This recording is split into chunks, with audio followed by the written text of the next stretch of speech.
irrespective of what's happening in the external world, there are internal changes that you can make to get to a place of power and a place of self-love. And it starts with honesty. But it is within your sovereign power to make those changes and to begin that journey. Hello and welcome to the Go Encourage podcast, where I talk to real people about real life, trying to gain some insight from their personal experiences building courage in their lives.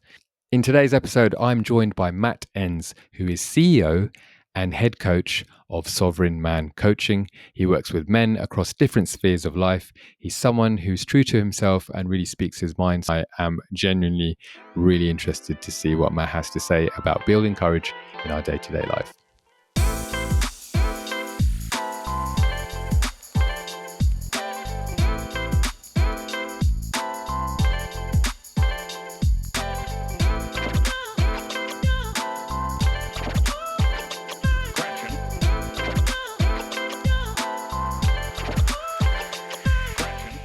Hey, Matt, welcome to the Go Encourage podcast. I'm so glad that you're able to join me today. How are you? I'm doing awesome. Yeah, thank you very much for having me. I usually start off the podcast by asking people what their name means. Do you know what your name means? I do. My name means gift from Yahweh. What an incredible, strong name. Yeah. I actually looked it up a couple of days ago. I don't remember exactly why, but both of my kids' names really fit them. My son Asher, his name means blessing and happiness, and that is absolutely his personality. Every relationship he has, every room he walks into, he just lifts the mood of the room. And my daughter's name, which is Aria, in Italian it means the solo vocal, the solo female vocal part of an opera. But in Hebrew, it means lioness. And not only is singing her single greatest passion, but her personality is definitely that of a lioness. She can be so warm and cuddly and cozy, and she can be an absolute monster. So I think that was the context in which I looked up the meaning of my own name, because I was like, man, that really fits them. I wonder how closely mine fits me. But I guess I could see myself as a gift of God in some ways, but that's a tough one to say out loud without feeling a little bit self-indulgent. Yeah, absolutely. You've got to get the right balance between good self-identity and then arrogance as well. Yeah, exactly. Yeah. Where are you from? Where did you grow up? I am from Ottawa, Canada, which is the capital city of Canada. And that's actually where I am right now visiting, but I live in Austin, Texas, and have for the last 2 years with my family. Incredible. I've heard great things about both places. Yeah, both beautiful cities. It's nice to be back in Ottawa because I lived the last many years in Canada on the other side of the country in Vancouver, British Columbia. So it's been 4 or 5 years since I've been back in Ottawa. So nice to be back here again. Beautiful place. But we've been on a road trip through the United States, and then we've been all over Canada for the last couple of months. So we haven't been in Austin in about 3 months, I think. So I'm looking forward to getting back. Yeah. Incredible. And as a parent myself, how were the children through all of that? Did they enjoy the adventure? Yeah, they did. So it coincided with the end of last school year, and then we've just been homeschooling them for the first little bit this year, and they'll be back to school shortly. But they've enjoyed it. We've also been living in Airbnbs and then the occasional hotel resort and stuff for the last 2 years. So we haven't had a permanent place in Texas. So they're kind of used to being on the road and waking up in a new location every few weeks. Oh, they're going to thank you for that later on in life. I hope resilience, so. You know. We can only hope, right, as parents. Yeah, well, it's really done something to make the 4 of us home rather than the location home. The 4 of us are so tightly bonded in a way that we weren't, to the same degree a couple of years ago. So I think the only stability and sameness has been the 4 of us.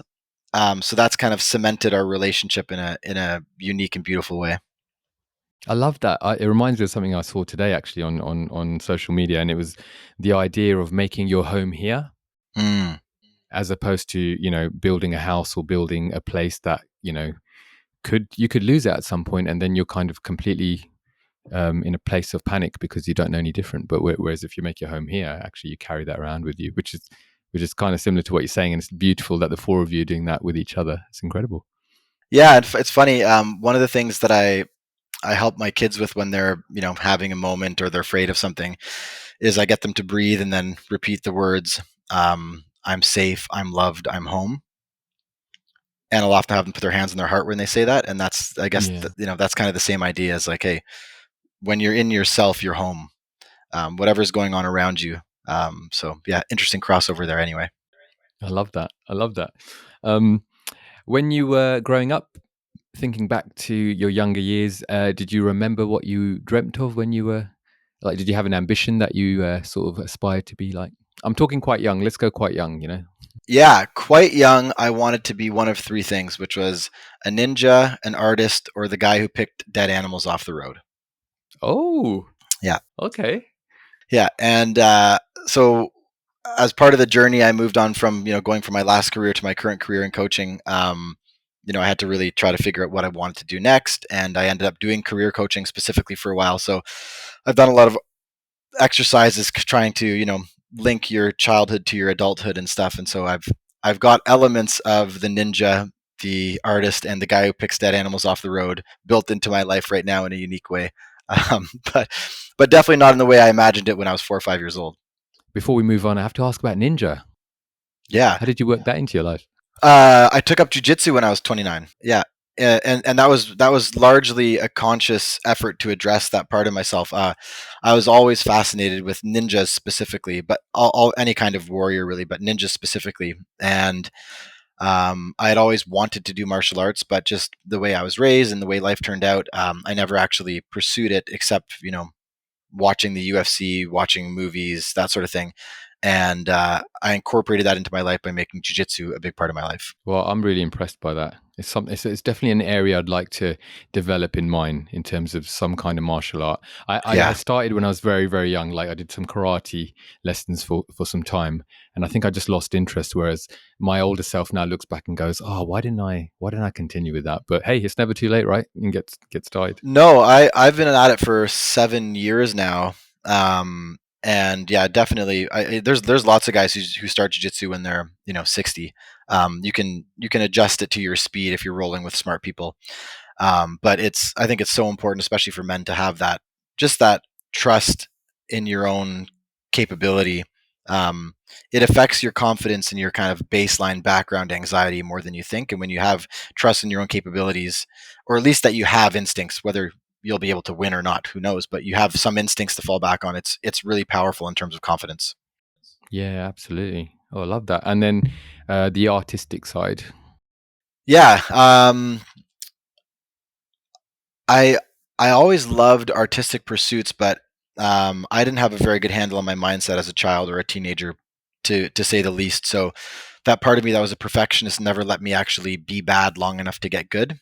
So I stayed Right. bad at a lot of art, but I was always fascinated by it. So I would find simpler forms of art that I could express myself, like painting models where you just paint inside the lines and that sort of thing.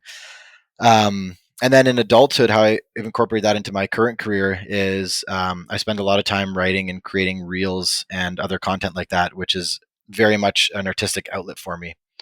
So yeah, I haven't actually had this conversation like reframing my current career in terms of ninja artist guy who picks up dead animals off the road, but there's there's some of it there's some of each of it in it to some degree. That's incredible. And, picking up on the reels and the content creation, I think your stuff is so engaging.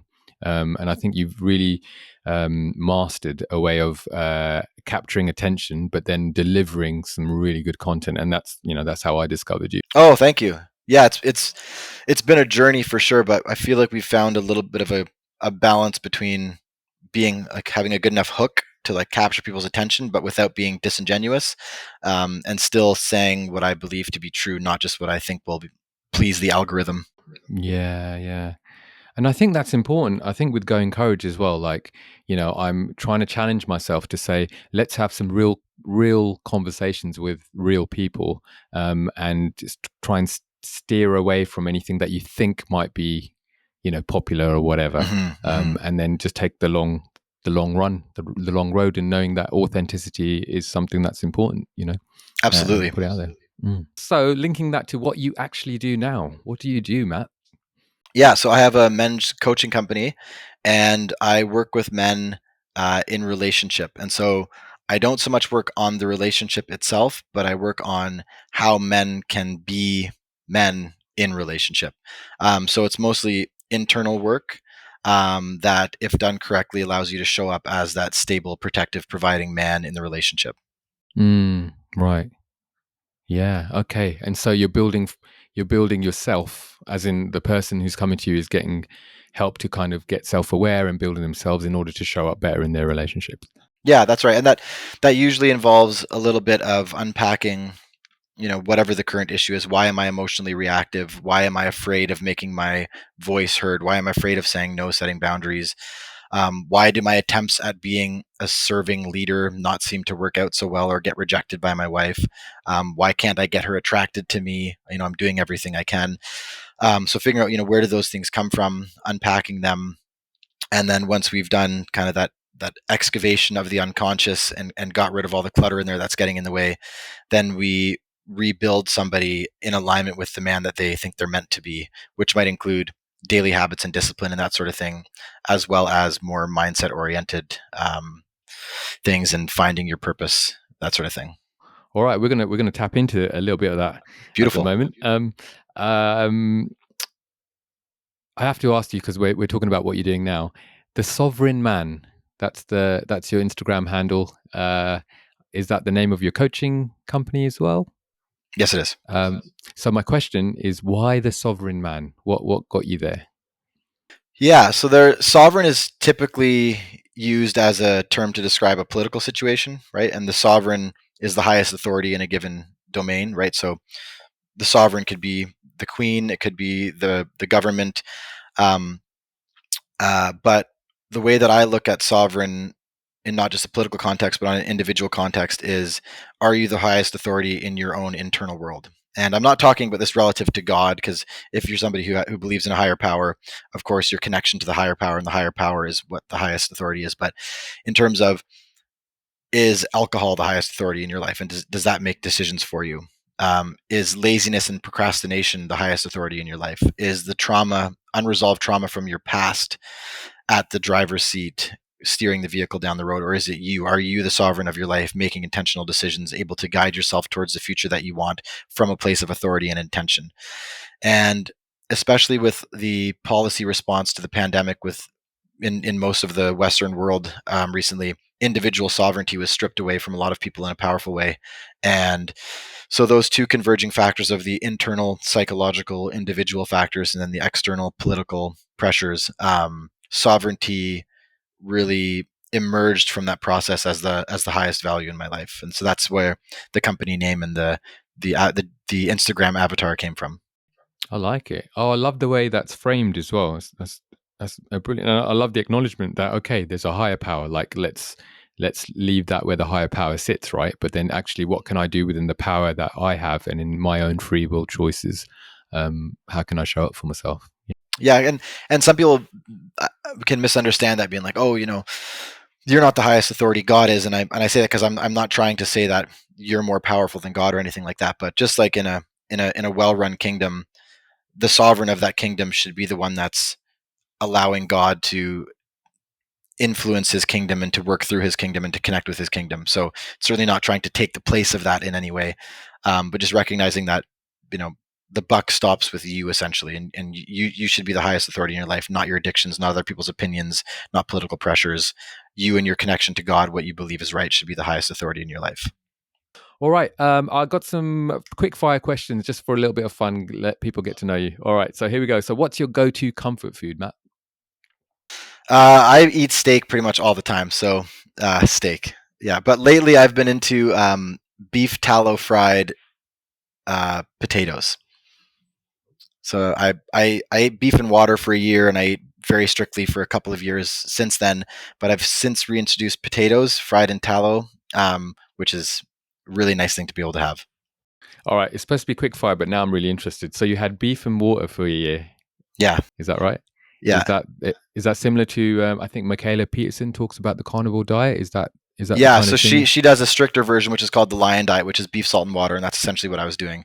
Um, I had a whole host of health problems for a very, very long time, a very, very long list. And to my complete surprise, it was beef, salt, and water for a year that cleared up almost all of them.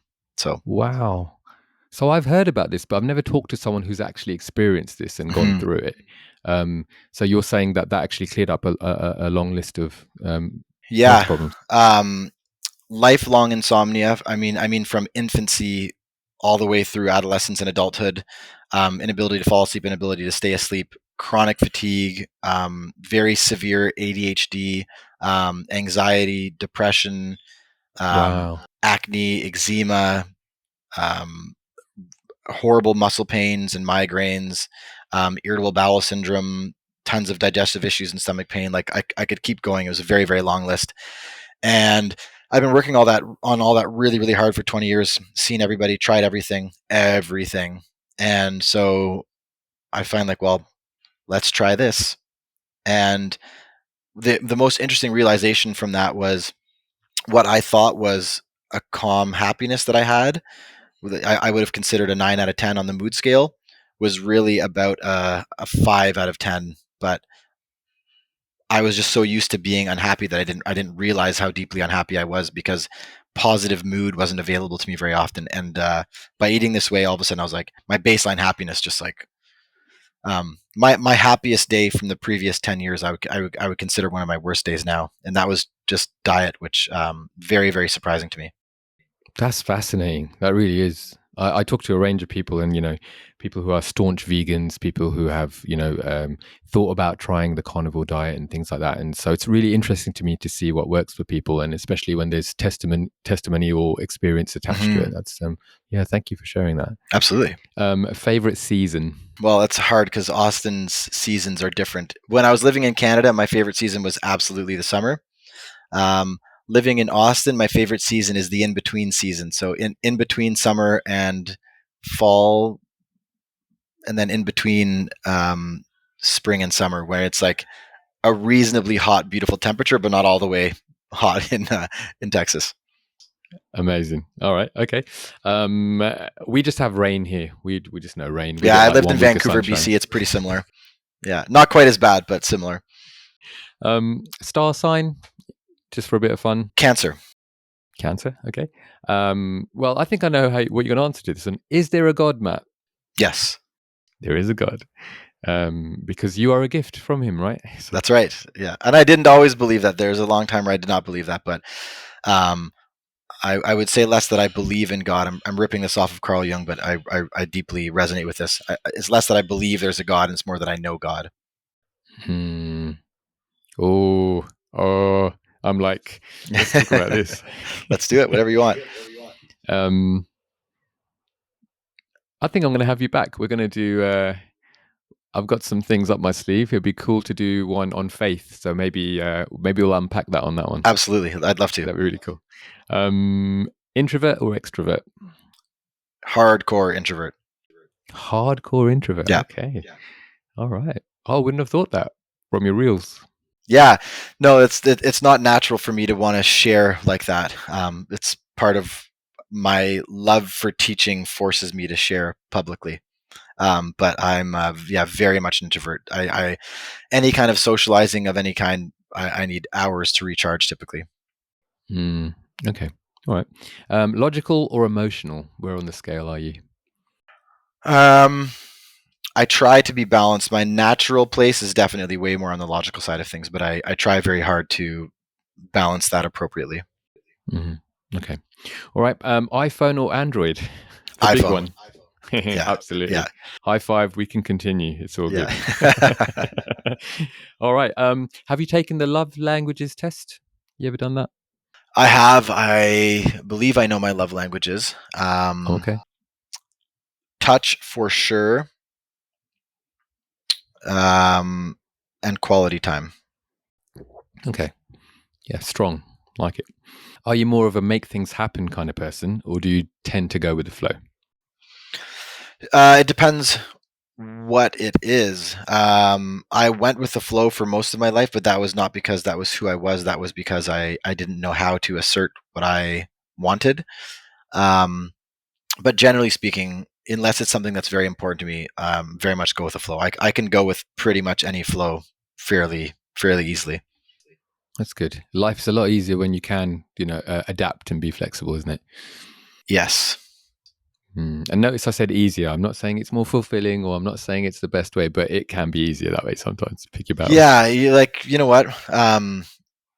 My highest value of sovereignty entails trying to have responsibility and control and intention and direction over your life as much as is possible. But a huge percent of the time, that's just not going to happen. And so, if you can remain with your inner sovereignty in spite of the world pulling you in a million different directions that you have no control over, um, Mm, it's more important for me to be who I am, regardless of where the flow is going, than trying to control the flow, because it's not going to happen.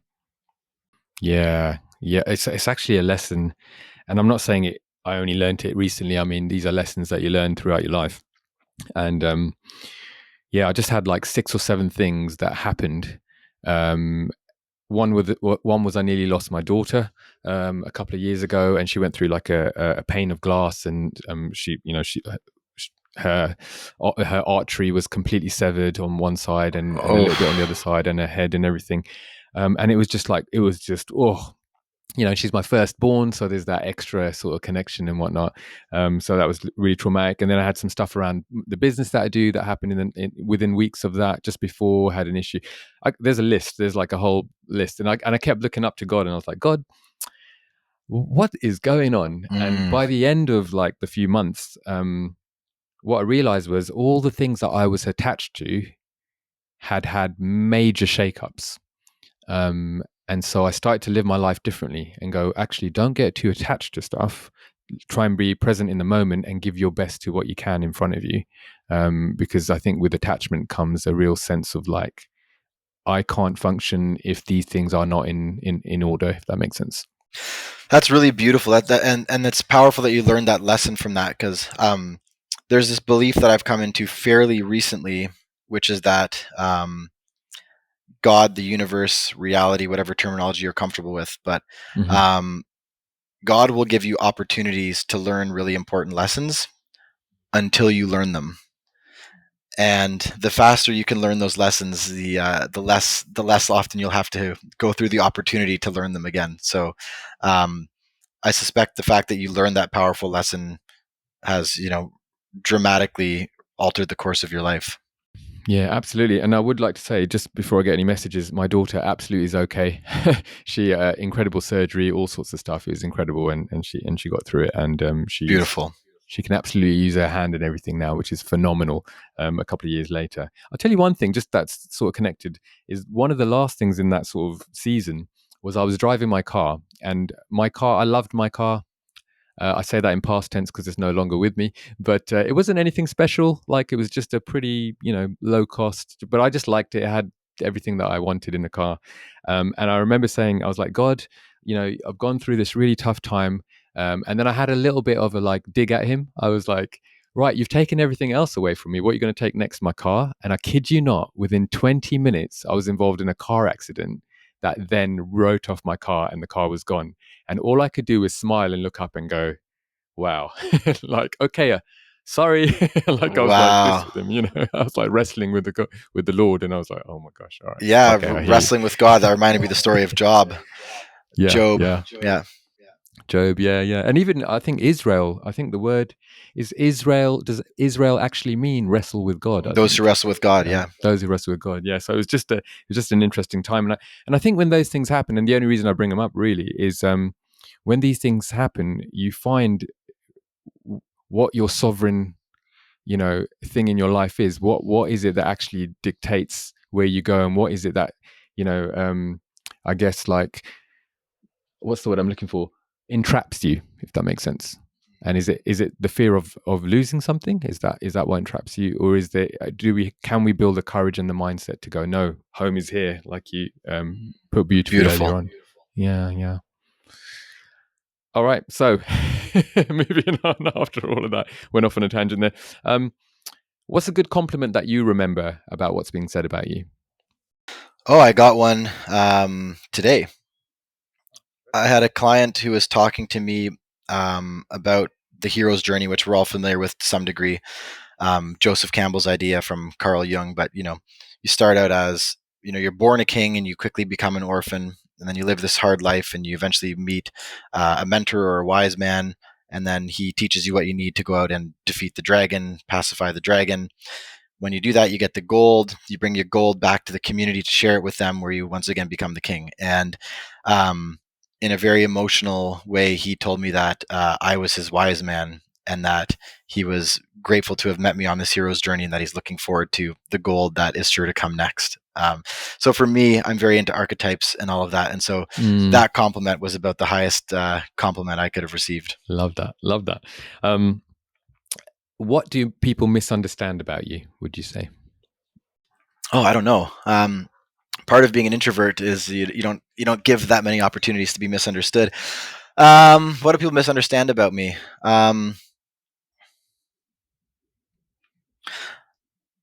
I think a lot of people who don't like the ideas that I share online assume that I'm coming from a place of hurt or ignorance or hatred or misogyny, bigotry, etc. At least that's what the comments in some of my videos show, that I'm misunderstood as, this very insecure, fearful, hateful person, which is not who I am. So that's probably a good one to choose. Okay, I'd like to speak into that a little bit. Actually, I think your content, when you talk about masculinity and showing up in a healthy way, and you're talking about things that are actually going against what culture or society is sort of preaching to us, I think it's really easy to label you something misogynistic or out of touch with reality, or overly conservative or overly traditional or whatever.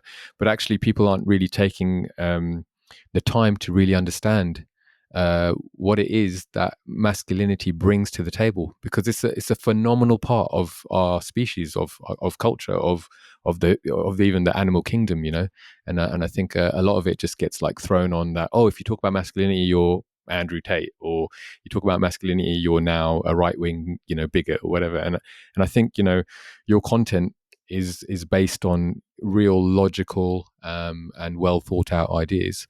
So it's quite. I'm not surprised that you would get some of that. Yeah, and I think we are sort of handed these prepackaged ideas from people who want us to think certain things, and when you adopt the beliefs of another person or another group in order to not have to deal with the fear of having your own ideas, when you're presented with somebody who has their own ideas and who's clearly coming from their own place rather than the place of a pre-formulated set of ideas, I think that can be disconcerting to a lot of people. And when that happens, you can have two responses. One would be, well, maybe I need to reassess what I believe. And that would be really, really painful and potentially even psychologically destabilizing.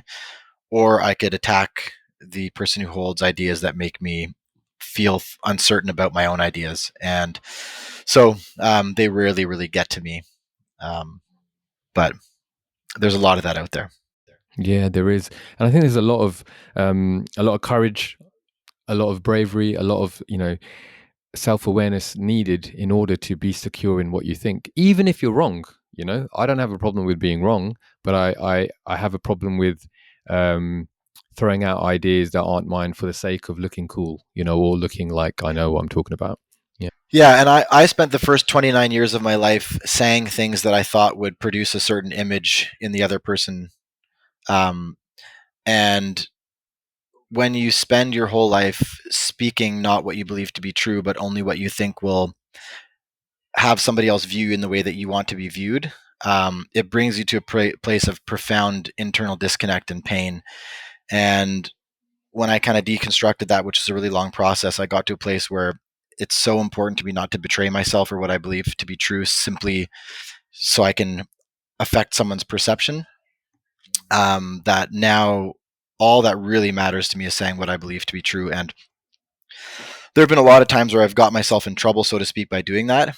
But when I look back and I say, hey, here's the consequences, here's how I'm being attacked, here's who's turned on me. But I look back and I ask myself, did I say that with the intent to hurt or to try to alter someone's perception of me? Or did I say that simply because I believed it to be true? And when I can look back and say, no, I really believed what I said, and I said it from a place of love and a place of seeking the truth, there's no anxiety, there's no regret, there's no discomfort with what I said. So the consequences of other people's reactions are much less painful to me than the consequence of betraying myself or faking it for an artificial reason. I love that. I think it's Jordan Peterson who says how important it is not to lie. Um, you know, or how. Sorry, I think he says how it's really hard to tell the truth. So try and always tell the truth. But if you can't, then at least don't lie. And then the idea behind that is if you lie, it's not so much the other person; it's the trust that you have for yourself and the image that you have of yourself on the inside. You start to mistrust your own self, and then resentment builds up and insecurity builds up, anxiety and things like that. And I thought that was a really powerful concept, which is in line with what you're saying there. Yeah, and when you lie, part of you believes the lie, right? And you distort the lens through which you see the world. And I I wasn't much for tell. I mean, I was fairly dishonest when it was advantageous to me, but in generally, I wasn't factually inaccurate that often. It was more so that I would say things in a way that kind of protected my own insecurities, or I'd say things in a way that allowed me to produce a certain result in the other person rather than just saying what I thought was true.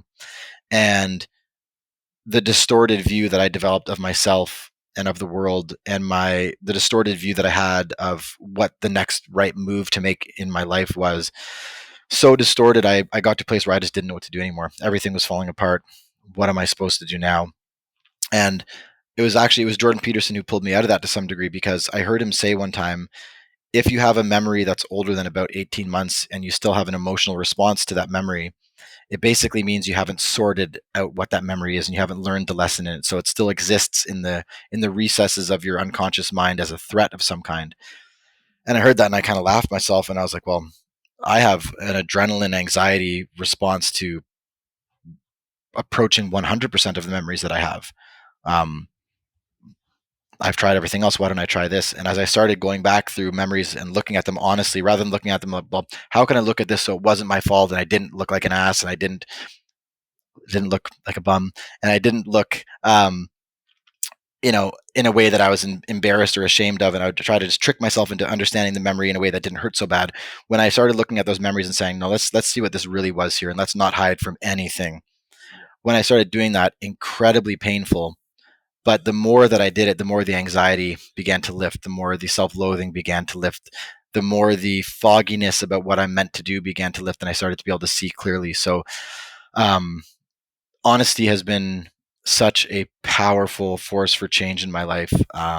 It's not something that it's not to say I wouldn't lie if the situation demanded it, but it's something I would only do really, really carefully and very consciously, because I know where dishonesty can lead.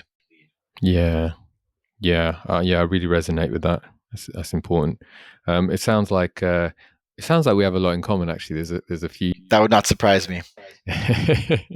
um, yeah, I think Peterson's doing some great work, and I think you know he can be such a controversial figure to so many people. But I'll throw my hat into the ring and say I'm a fan. Oh, Some of absolutely. his work that he's done, and the books that I've read, and a lot of his lectures and things like that, they've come from a place of 20 years of clinical work, from experience. And I think people think too easily about like what's going on in politics and his social commentary, etc.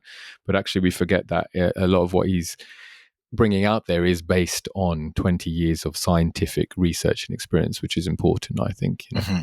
Yeah, couldn't agree more. So yeah, just a little bit of shout out to Daddy Peterson there. Yeah, I do think he's one of the most important figures of our age, and I don't want to come across like a fanboy, but I've spent a lot of time reading, sort of the Western canon, the great works of the Western tradition, and you can look at it like Plato was the man, so to speak, and then 2,000 years later, Nietzsche comes along and kind of has the biggest critique of that was ever available, and then since then, it was really Jung who I think gave the best answer to Nietzsche's critique of Plato and kind of brought those two back together. And then it's Jordan Peterson who's brought Jung's insights to the masses in a powerful way. So I think what he's done is very hard to overstate. I think he'll be remembered as a really epochal figure. All right, quick shout out there to Jordan Peterson if you're listening. Big Which fan. I'm sure he is. Which I'm sure he is, right? Yeah. Okay, so I'm interested also as part of Going Courage. Go is in the title, and part of that is to go forth. It's to be productive, to have a sense of achievement. So my question to you, and you can come at this from your own personal life, but I know you're a coach, so I know you're implementing some of this stuff with your clients as well. So feel free to come from that platform as well. But the question is this: do you have a routine or a rhythm about your life that helps you stay productive? Yes, absolutely. I call it a cadence because it's more of a rhythm than it is a strict routine. And I think routines work very well for people who have a very strong warrior archetype inside of them. Like a Jocko is the perfect example of that, right? You can wake up at 3:30 every day, etc. For me, as I'm more of the magician archetype, I need newness, I need dynamism, I need novelty to a great degree in order to remain consistent. So I have more of a menu of items that I choose from. So in my mornings, I have a menu of items that I choose from, and the things that are strict are that I have to wake up, earlier than I want to. There's certain tasks I have to do before a certain time of day, and then there's other non-negotiables in my schedule, like certain number of times of going to the gym, jiu-jitsu, these sort of things. But my routine changes very, very frequently, but I don't change it on the fly. If I find that it's not working anymore, then I'll say starting tomorrow or starting next Monday, the routine's going to change. But my routine differs all the time. So long intro, but basically my routine now is I usually start my day with some sort of learning. That's something I'm very, very attracted to and that I love doing. So I start my day. It could be a podcast, it could be reading a book, it could be some other type of learning. And then I do a short amount of work, kind of 30 to 90 minutes, depending on the day. And then I make breakfast with my family. It's kind of the magician warrior lover. So I start as the magician, learning, being introspective, go into warrior mode, which is working, competing, pressing towards a challenge, and then lover mode, which is being with my family, enjoying time, making breakfast with them. And then I have my work day, which typically consists of 5-6 client meetings, as well as any meetings with my team or whatever else is going on. And then evenings are typically family time and gym and jiu-jitsu. What I'd like to draw out from that as well is it's all possible. It's all possible, because that could sound, and it's relative, right? Someone could be starting out with high levels of procrastination for whatever reason, thinking, couldn't possibly fit that into a day. So I love hearing people who are at a level where they can fit quite a lot into their day and do it in a way that is, I don't want to say effortless, because I know it takes effort, but doing it in a way that, there's a dance to it. You're able I to love go that. in between states. Yeah, and I think it's important that everybody move through a period of kind of a more rigid routine. Like there was a while where I was doing the 4:30 a.m. wake up, and then everything was very scripted and regimented.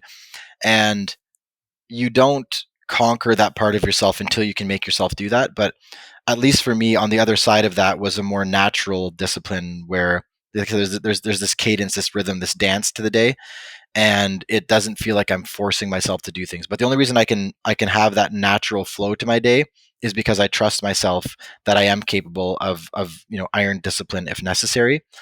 Because I still do I do have a very complex productivity planning methodology that I use. I'm very strict with like I said, the gym, cold showers, breath work, meditation, all that. But in terms of what it looks very, very different every day. The point is that I look back at the end of the day and say I did the things I wanted to do, but what it looks like every day is very, very different for me, depending on the day. I like it. I like it, which is great news for people who, think a routine or a rhythm has to be the same every single day, because for some people that is like hell, right? For certain personality types that you will not be able to do that long term. You'll always fall off. You'll always be inconsistent. And you'll just be fighting against your own nature. And if you're one of those people, the thing you need to do is introduce novelty, excitement, newness, optionality into your routine. So instead of saying these are the 3 things I have to do every single morning, no matter what, it's like, yeah, that's going to get stale after 5 days. You're going to not put your full effort into it. It's not going to produce the results you want, and it's going to feel arbitrary to keep doing it. So you're not going to keep doing it. Give yourself 15 things you can do every morning, and you have to choose 2 or 3 of them each day, and you get to choose which 2 or 3 it is.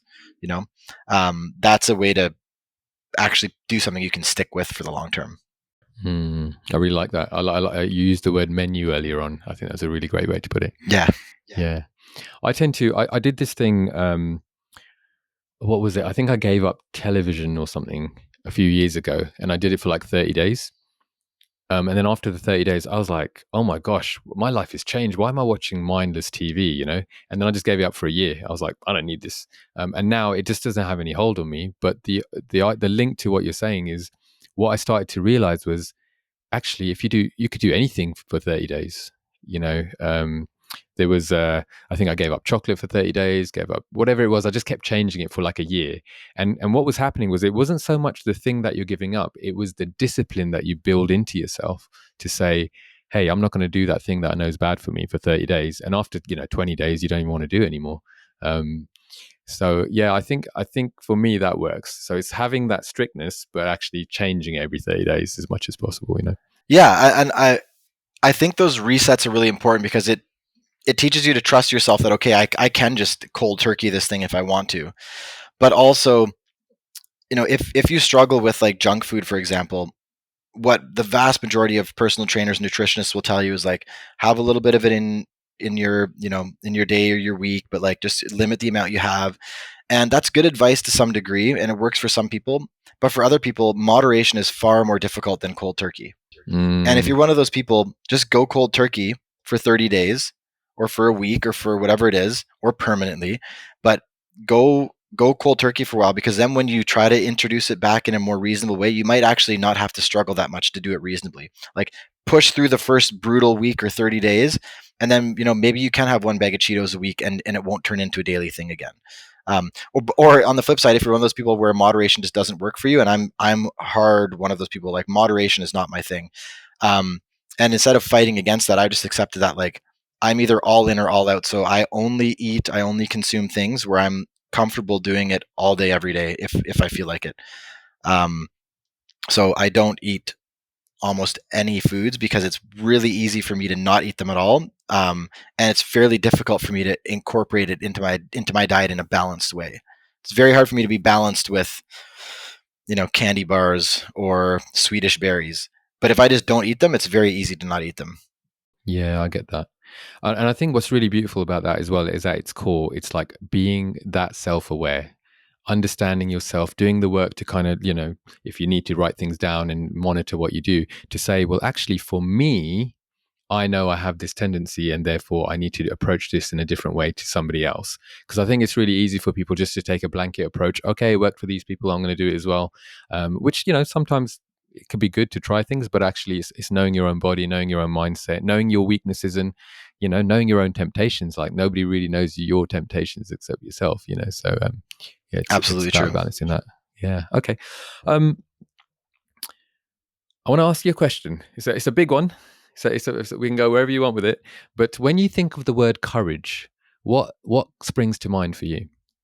A particular moment in my life, just over 2 years ago. Okay, let's unpack. Yeah. So, the vaccine mandate in Canada, well, it wasn't a mandate, but the government was putting a lot of pressure on everybody to get the vaccine. And at that time, I didn't see any data that indicated the disease we were, trying to prevent was as dangerous as I was told it was. And I also saw no data that the solution was as safe as we were being told it was. So I was very hesitant to just go do what I was told, because that's what I was told to do. It didn't make sense to me. There was a lot of things that didn't make sense to me. And so, as the pressure to do that amped up, what started happening is that a lot of the major businesses in Canada had a mandate: get it or you're fired. And it looked like my company was going to have that mandate. And we got an email basically saying, this is what's going to happen. So just know that in a few weeks, this is probably what's going to happen. And so I was faced with a decision, because I've been working at this job for a very, very long time. without getting into particulars, there were some major milestones I'd have achieved where I all of a sudden was making a lot of money, and I had paperwork in front of me to make a really enormous amount of money. And signing that paperwork was something I've been working towards for 8 years at that point. And I was the sole breadwinner in my family. Whitney was at home with the kids. And so to risk my employment was a very serious thing for our family, obviously, especially after working so hard to finally make good money and then to be about to make a ton of money. And I talked with Whitney and basically asked her permission. I said, hey, this is our family's income. This is not just my decision. Like, are you comfortable with me risking my job for this? And she said, you have to do whatever you believe is right. And she was 100% in my corner. Wow. And I still get emotional thinking of that. And so can I just shout out Whitney there, because what a beautiful response. It's phenomenal. She's it's incredible. Great. What a supporter. Yeah. Beautiful, beautiful, beautiful woman. So I went into my manager's office at the time, who was wonderful about it. He was very understanding. And I was the only person in my office of 60 that had the stance that I did. So it wasn't like I was, there was a team of us on my side. And this is not the words I used, obviously, but in function, what I said was, I'm not compromising what I believe is right for the sake of a paycheck. I'm willing to give up everything I've worked for basically my entire adult career, give up my family's financial stability, give up everything for the sake of what I know to be true. Wow. And when I did that, and I've talked to other people who've had similar experiences, you find that there's this depth of strength, this well of strength in yourself, and you don't know it's there until it gets tested. And when you do test it and you make the aligned decision, you find out that you have this capacity for courage that you would have never known you had until that moment. So that was really a turning point in my life about 2.5 years ago, where I found this deep sense of this well of courage that I could rely on in hard times when I needed it. So that's a very strong kind of pivot point in my life, especially in relation to courage. I would imagine if I drill down into the detail of some of those thoughts that might have been flying around, there's some doubts. Am I doing the right thing?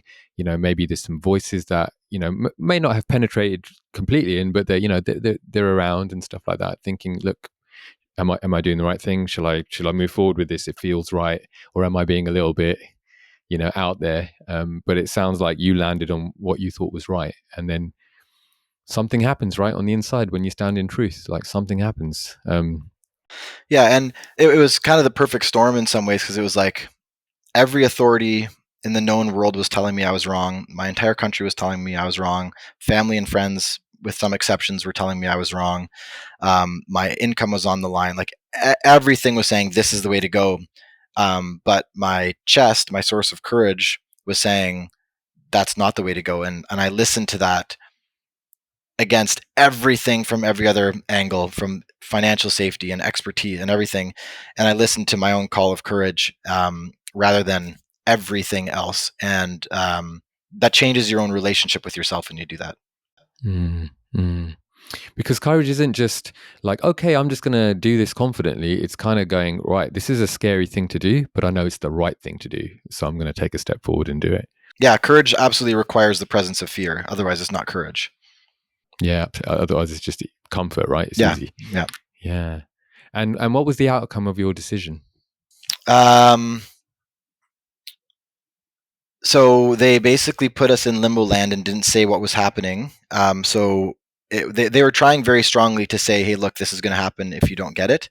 But they didn't actually come through with that decision immediately. But it was still very much an unknown. And part of this process was realizing, like, hey, part of why I'm an employee rather than a entrepreneur is the safety and the stability that it provides. But apparently this can be taken away from me in a way that I never really was aware of. And so we made the decision, and there was lots of other factors involved as well, as you'd imagine. We made the decision that I'm going to leave this career. So we took our time to do it properly. And I had some coaching clients on the side, more as a passion thing than anything, and decided to pursue the coaching business full time. And then moved from Canada to Texas at that time. I love that you had your wife's support as well, because I think that is a big factor in making big life decisions. Yeah, and a lot of people, who are attracted to my message of like, men are men and women are women. they have this kind of juvenile idea of like, you just tell your wife what to do and she listens to you and you're the boss and she follows you, and like this weird thing. Um, but as much as I am an advocate of like strong masculine leadership in a relationship, um, I'm here to sacrifice myself for my family. Mm-hmm. And if Mm-hmm. I had to sacrifice my own morals and what I believe was right for the safety and security of my family, I would sacrifice my morals for that, even knowing that it would leave me as a shell of the man that I could be afterwards, because my family's well-being is more important. And so, um, if Whitney had a different response, I'm not sure what I would have done.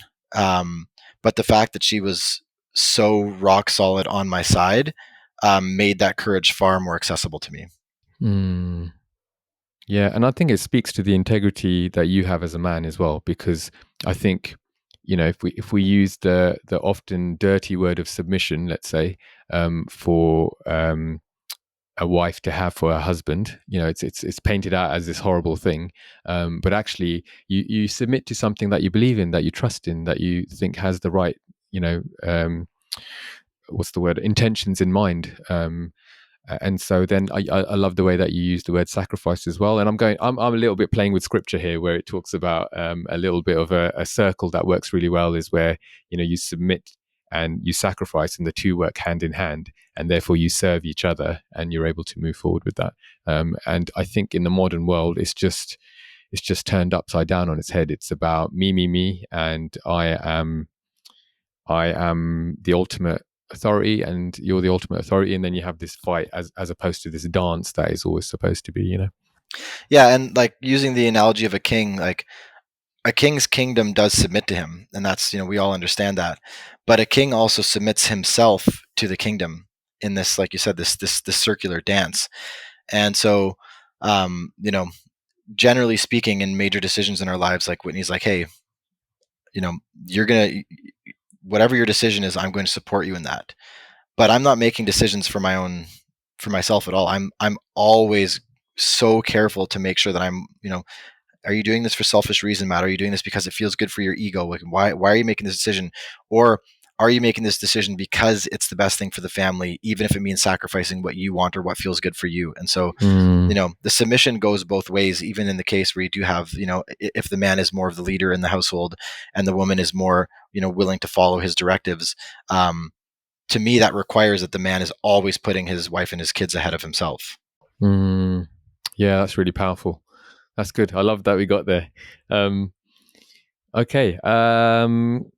I was going to ask you if you can think of a time where you really put it on the line, and that really fit that question really well. I wonder if you can maybe go back into maybe your earlier years, and how you would handle the situation. And I'm not saying I'm not trying to indicate that you might have handled it with courage, but how would you relate that to where you're at now in life, in terms of the way that you would handle sort of scary situations? How would I handle them now, or how would I have handled them sort of in my earlier life? Absolutely, and then the contrast between now and then, because earlier on you talked about anxiety and depression, Oh and yeah, yeah, IBS and OCD and things like that. yeah. I mean, Matt 1.0, which is kind of me before I went through my transformation, which happened from 19 to 33 or 29 to 33. Um, I very much had ideas of what I thought was right, but I was going to do whatever felt easiest. Um, and so I had lots of ideas about right and wrong, but in terms of what I was actually doing in my life, I was always taking the easy path.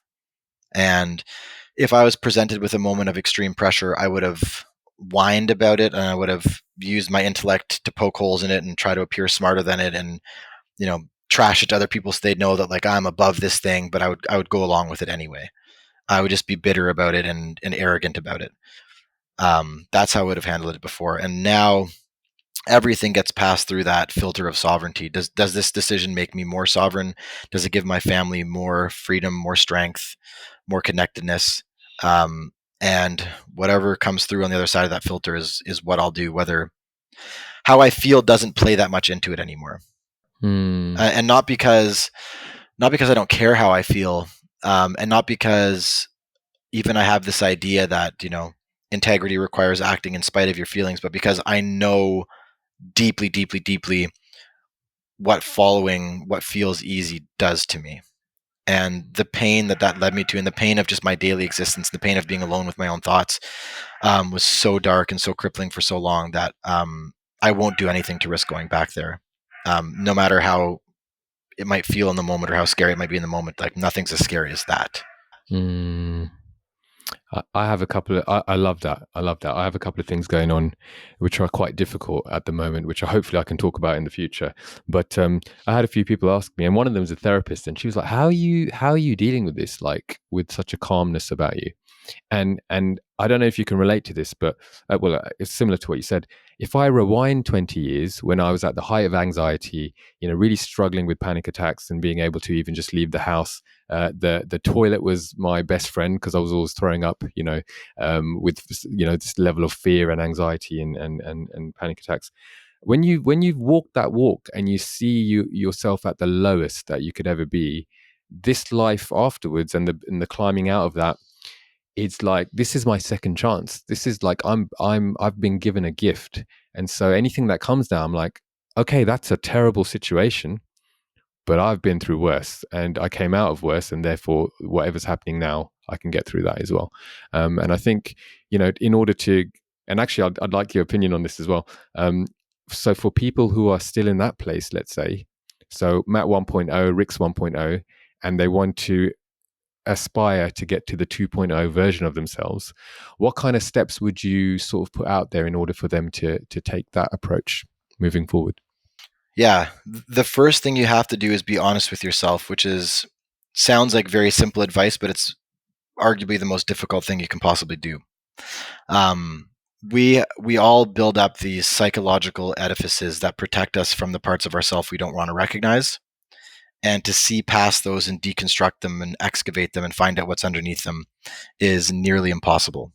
But if you can do that and you can figure out the things you're trying to hide from yourself, which really involves what are the things that when you think about them even peripherally, you have some kind of a response in your body of adrenaline, of a pit in your stomach, a tightness in your neck. Figure out where that's coming from. Dive into those things you're hiding from yourself, because what you'll find there is all of the information you don't already have, obviously. And if you can do that and get to a place where you're no longer hiding things about yourself from yourself, you'll have a solid foundation. You'll have a place of honesty and truth and light penetrating the darkness, where you can begin to rebuild yourself into something that's more powerful, more capable, more loving, more self-loving. So I think that's absolutely the first step. And beyond that, I think, and this goes back to earlier in our conversation, is figure out who you were as a child and what brought you joy as a child. Ninja artist, guy who picks up dead animals off the road, and reconnect with that inner child, because it's that inner child who will introduce you to your higher self. And if you can incorporate the things that you were naturally drawn to as a child into your later life, when you do try to apply discipline and higher habits, high performance habits to those areas, you'll do so with a much greater degree of success because you're not working against your nature, right? And then the last thing I would say is, figure out what you admire in other people, right? And that might be really obvious things like financial freedom, big muscles. It might be less obvious things like beards or long hair or tattoos, or guys who aren't afraid to wear sandals to a formal event. Like, who knows what you're what the things that we're attracted. But we all have these things, like when we design our characters in video games, there's certain things that we do consistently. Like, this guy's always the orc, this guy's always the wizard. And if you can learn what it is you find attractive about these other people, about these video game characters, about these movies and these books that you return to time and time again, you can learn what it is that you hold in the highest esteem. And then you can begin to build yourself towards that. And if you engage in this process of radical self-honesty, connecting with who you are deeply as a child, what you're attracted to deeply in other people, and you can build yourself towards that, the fulfillment that's on the other side of that is much deeper than anything else I've found. That's really good. Yeah, really good. And I think in a couple of pieces of content that I've consumed from yourself is this idea of calling, finding your calling and aligning with it, and therefore finding your power in that as well, which goes beautifully well with what you're saying in terms of thinking back to your childhood and seeing what, can be brought up from that in terms of the things that you love. Yeah.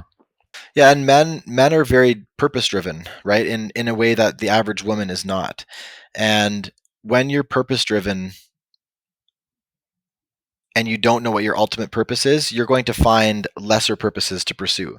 And that's wonderful and good, and that's better than not having a purpose to pursue, but you're never going to find the depth of courage, the depth of power, the depth of capability that you have inside of yourself until you found the thing that is really your thing, right? It's like you can train a sheepdog to pull a sled, but it's never going to be as good as a husky, right? You can train a husky to herd sheep, but it's never going to be as good as a sheepdog, right? So you limit yourself, you limit your internal power, you limit the presence and the power and the calm and the confidence that you can show up with socially and in relationship and in your career.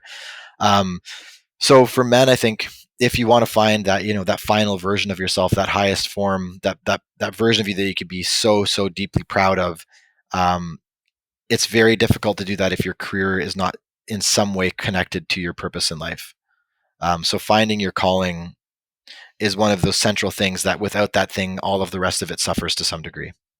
Yeah. And it doesn't have to be this incredibly difficult, mysterious, romanticized thing. What is my calling? I need it to be prophesied over me, or I need to find it in a book, or I need to go on this wild adventure.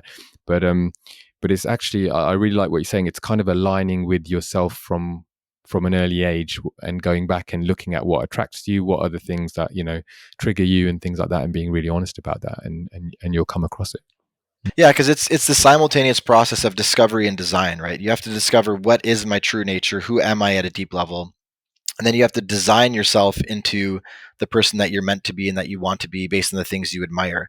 And so if you can nail that balance between discovery and design, and you can become the person that you're meant to be or that God intended you to be, there's a power and a calm and a confidence on the other side of that that's not available any other way. Yeah, yeah. And touching on your hero story, I mean, what makes really compelling villains is villains who have a purpose to what they're trying to do and not just being evil for the sake of being evil. I think Thanos comes to mind from the Marvel side, but then also Zod, General Zod from the Superman side, where he has a purpose to fulfill, and that's what drives him. Um, Without it, he's not a compelling villain, and on the other side as well with a hero as well. And I think those things we understand, I think, as men. I mean, like women as well, of course, but we're talking sort of generalizing a little bit. We kind of have that idea of purpose and and so I've done some work in sort of men's ministry, men's groups, and things like that. And what we found was if we could get men around a common objective, they're far more likely to open up and become safe spaces for each other and engage with one another than if we got them into a place just to talk and just to have some time to express their feelings, which again ties into this whole thing about what is your purpose in this specific space that you have. Yeah, and men need a purpose to some degree, right? Even the way we socialize, right? My wife can go out with her friends and they can just meet anywhere at their house, at a coffee shop, at a wine bar, and they can talk for 3 hours very, very easily.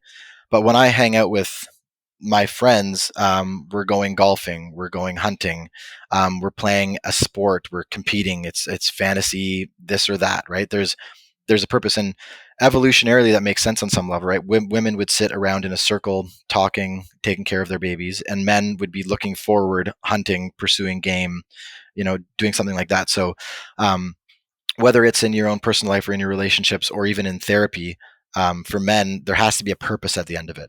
Like testosterone is results driven, where estrogen is not. Estrogen is driven towards well-being. Testosterone is driven at results. So if you go to a therapist and they just want to talk about how you're feeling, most guys are going to leave that session and be like, I guess it was kind of nice to talk about how I was feeling, but like, what's the solution? What do I try to accomplish here? What am I trying to drive towards to fix this? There was no purpose to it. So in whatever category of your life you're struggling with, you have to have a purpose in that category, right? And if those can all be underneath one great overarching purpose that you have linked to your career and your way of making money, I mean, that's the real sweet spot. That's the ideal, isn't it? Yeah, absolutely. All right. I wanted to give you a chance to maybe shout out somebody. So, is there someone in your life that comes to mind who's challenged you or inspired you to grow in your own personal courage? I'm trying to get out of the sun's changing position and coming through the window. Um, Shout out somebody. Yeah, I mean, not really anybody that I know personally. They're all either dead or people that I know only through YouTube and podcasts. Okay. You can shout them out. That's okay. It's just some people who've had a profound impact on your life in terms of courage. Carl Jung would probably be the single source that changed my life the most. And getting to know him through his more intimate writings and his autobiographical writings has been really, really powerful for me. And that's part of, to some degree, growing up in a context where men are looked down upon, men are portrayed as buffoonish and boobish and incapable and toxic and selfish. I didn't have a lot of immediate role models in my life where I was like, okay, this person really nailed it. I had to find those people, in fiction and online and in literature. So, yeah, I'd probably use Carl Jung, although I wish I had a better answer to that. No, I love it. I think it's a great answer. And I think, it just reminds me of the compliment that you got today from your client to say that you're that person for them, that coach, that guide, to be able for them to be able to move forward in their courage as well. So yeah, thank you for that. Absolutely. Is there a movie, a book, a play that inspired you to be more courageous in life? So we'll put Carl Jung to one side. Is there something maybe in modern times that has given you a sense of inspiration? There'd be several. None in particular stand out. The writings of Jack London. So that would be the books Call of the Wild and White Fang are his most popular books. That speaks to this process. So in Call of the Wild, it's a domesticated dog that goes off into the wild and joins a wolf pack. And then in White Fang, it's a wolf who becomes domesticated and learns to live with man. So it's the reverse story. This process of finding your wild nature and your instincts and balancing that with society and with rules and with politeness, etc. So those books were really impactful for me. And then another book series, which is now a TV show, and they've done an okay job with the TV show, but it's Wheel of Time by Robert Jordan. And this is a really important book series. So it's a high fantasy series. There's 4,000 named characters in the series. It's an enormous, enormous series. And what's so interesting about that story is I think it's the perfect story for our time, and it's probably the best-selling fantasy series of all time, next to Lord of the Rings. That would be my guess, anyway. And it tells the story of the main protagonist. His name is Rand, and he's the Dragon Reborn. He's the man who's come back to either rescue the world from the Dark One or turn the world over to the Dark One. And the context that he's in this world is that male channelers, like magicians, people who can access the one power and do magical things, they ruined the male half of the one power to the point where it's tainted, where any male who uses this power, it's toxic. So they become crazy and they eventually end up killing everybody that they love. So the world is run exclusively by women who have access to the one power and can use it wisely. And men are seen as, if they're channeling, it's a danger to everybody around them, so they have to immediately be killed. And into this context, this guy is born where he has access to one power, and everybody knows that this is the Dragon Reborn. This is the man who's either going to destroy the world and give it to the Dark One or save it. And so nobody else can save it but him. But he's also, we don't know if he's going to save it or turn it over to the Dark One.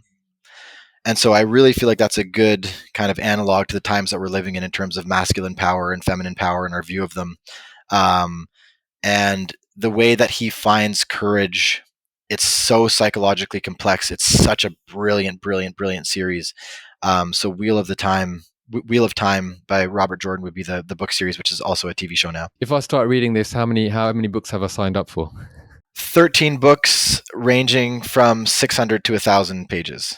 Okay, all right.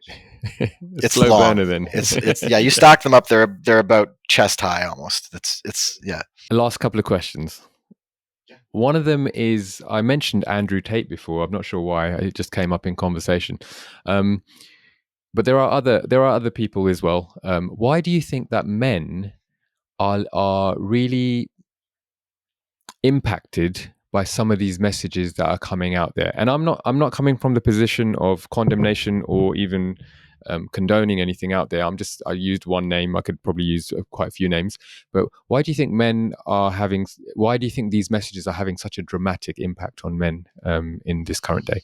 Yeah, Tate's a great place to start because he's just so impactful and so big, right? And what explains that is on an individual level, if you repress part of yourself and hide it from yourself, it doesn't go away.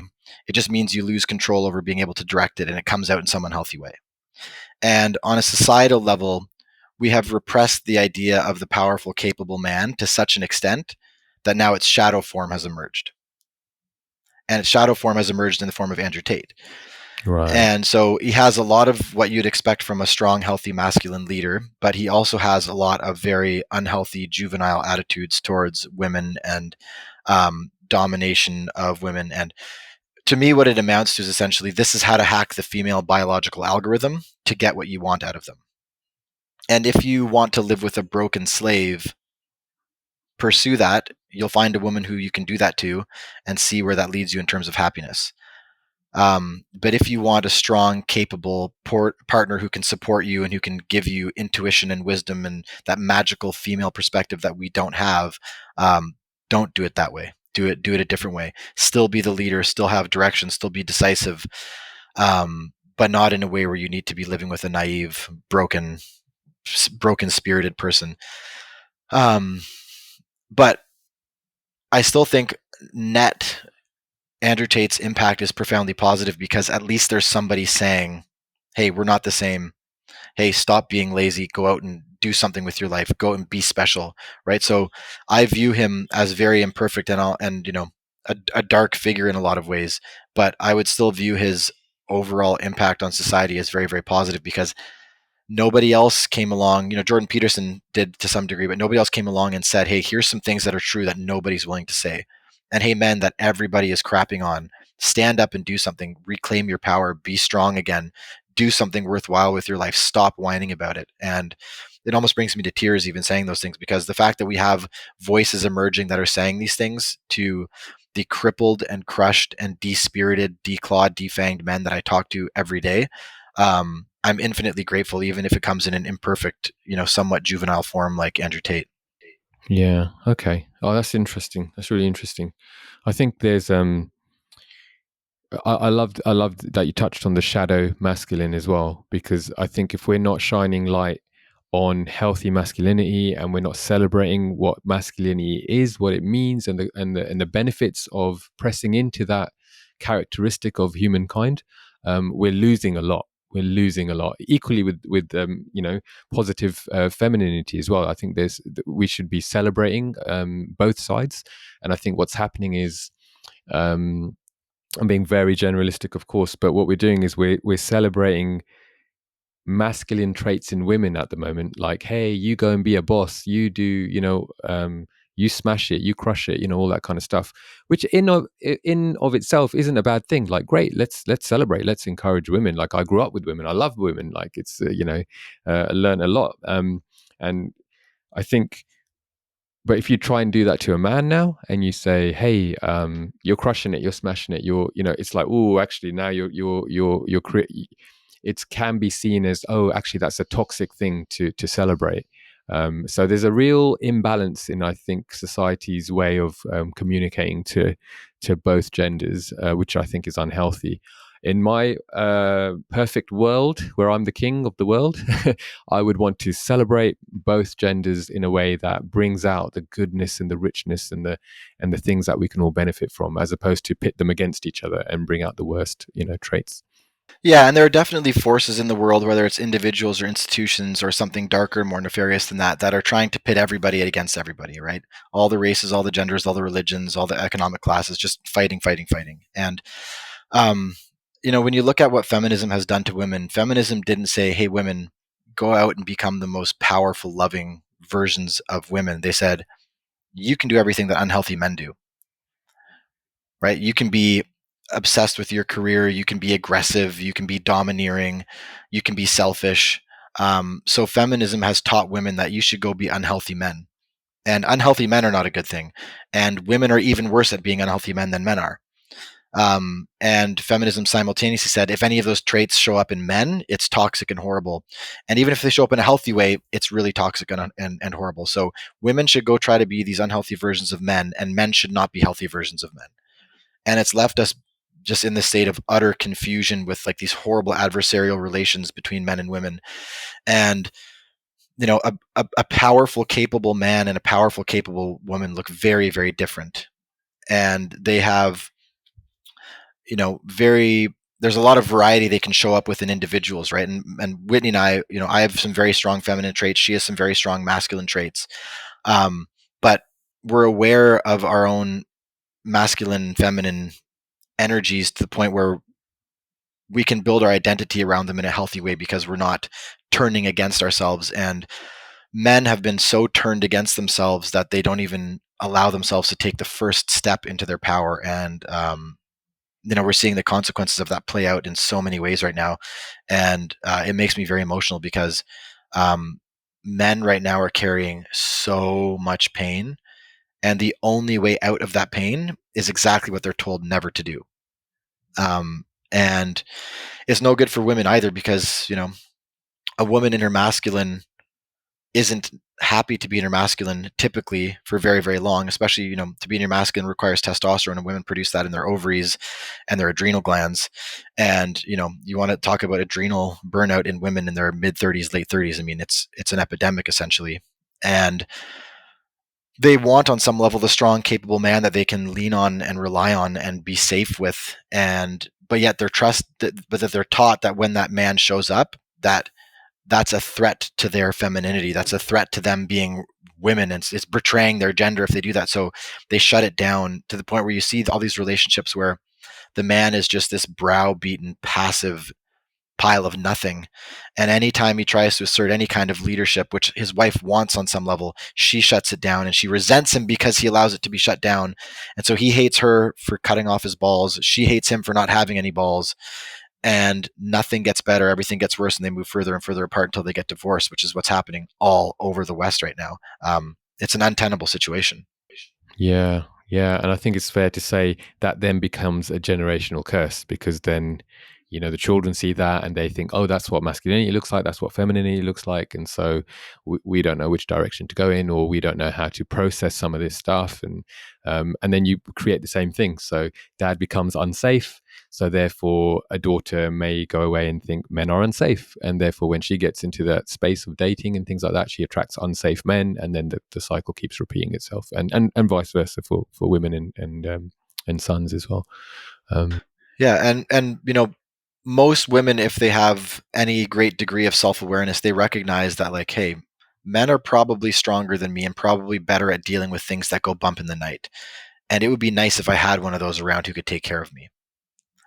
But they're taught that attitude is a betrayal of their own gender. And they're taught that if a man who shows up with any kind of capacity and power, it's dangerous and it's misogynistic and it's awful. And so they don't get that thing that they want so badly, which is that emotional safety and comfort that comes from being with a real man who you can, when your hormones are a little out of whack and your emotions all over the place, you can, like, hey, this guy's stable and secure, I can lean on him. That's taken away from women, which is, I work with men. That's not the place that I put a lot of my energy. But when I think about my daughter, it's like, man, I hope she has that, because to take that away from a woman, just like we're taking away loving, beautiful, receptive, soft women from men, it's awful. It's terrible.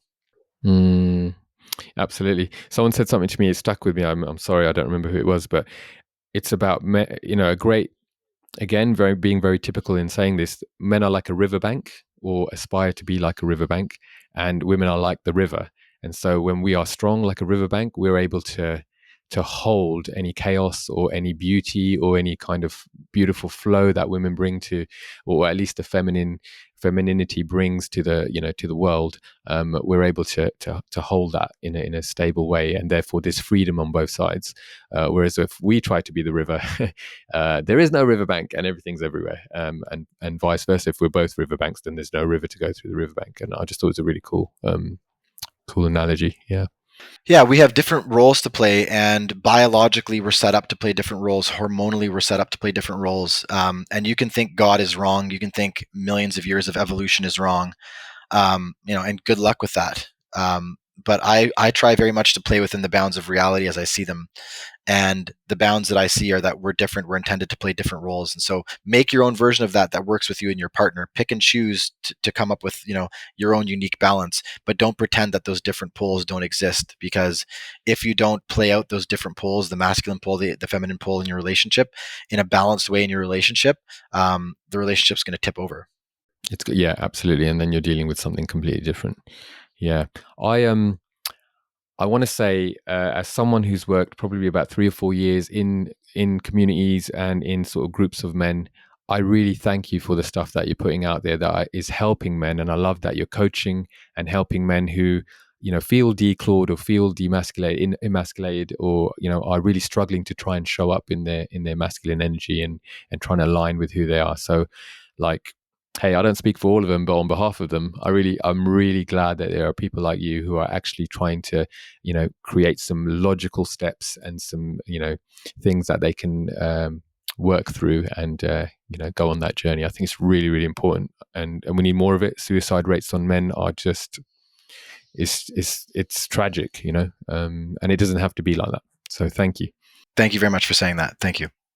No, I appreciate that. If you could sum up everything that we've talked about today. Wait, before I say that, I have to say this one thing. Matt is coming back. He's signed up for the relationship series, and we could really unpack a little bit more of that in terms of creating that healthy dynamic. So I just want to say that before we wrap up. And so I wanted to ask you this question. If you could sum up everything we talked about today, what would you want someone listening to walk away with?